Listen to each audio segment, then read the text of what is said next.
원숭이 두창 확진자가 국내에서 처음으로 나왔습니다.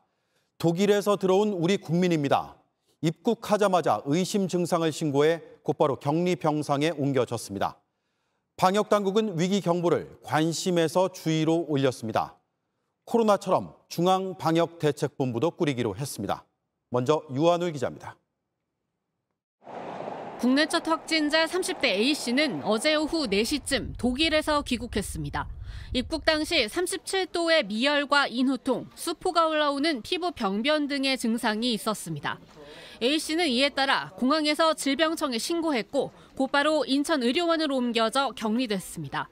금일 발열 증상이 조금 나타나고 있어서 해열제 처방이라든가 이런 대증요법을 중심으로 해서 치료가 이루어지는 것.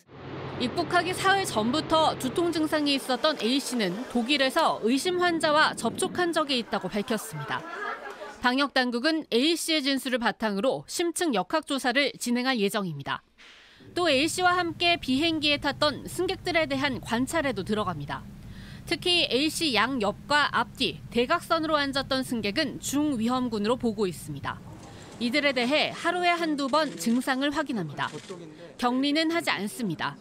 아직까진 코로나처럼 호흡기로 옮기는 감염병으로 보고 있지 않기 때문입니다.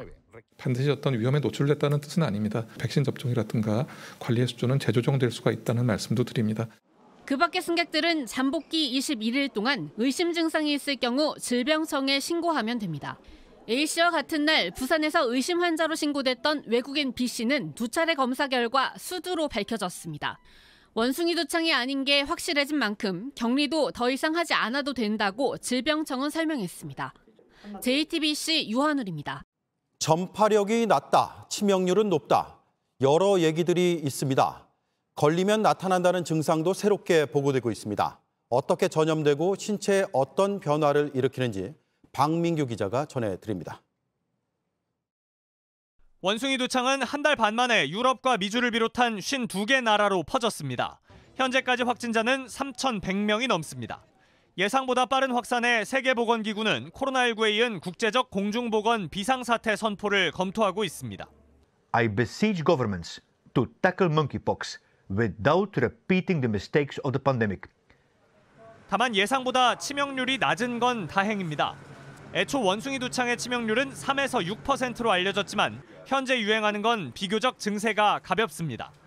치명률 1%대인 서아프리카형입니다. 아직 아프리카 지역 외에서는 숨진 사람이 없습니다. 대표적인 증상은 발열과 두통, 근육통 등으로 알려졌습니다. 그런데 최근 미국 질병통제예방센터 CDC는 발열보다 발진을 주의 깊게 봐야 한다고 발표했습니다. 생식기나 항문 주위 피부 병변이 여럿 보고되고 있다는 겁니다.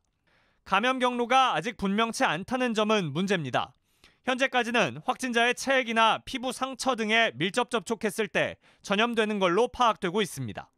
WHO is particularly concerned about the risks of this virus for vulnerable groups, including children and pregnant women. 침방울을 통한 공기 중 감염은 매우 드문 만큼 우리 방역 당국도 코로나 수준의 방역 조치는 검토하지 않고 있습니다. 치료제도 어느 정도 확보됐습니다. 정부는 해외에서 두창 치료제로 허가받은 항바이러스제 500명분을 다음 달 초까지 들여올 예정입니다.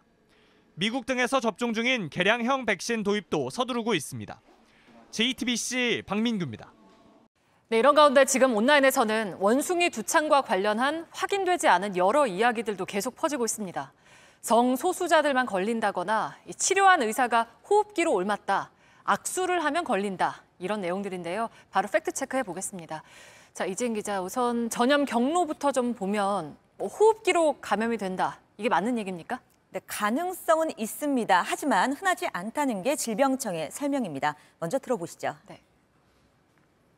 완전히 없다라고 그렇게 배제하기는 좀 어려울 것으로 보이지만 대부분이 아주 밀접한 접촉을 통해서 감염되는 것이 좀 더 일반적인 경우라고 생각합니다.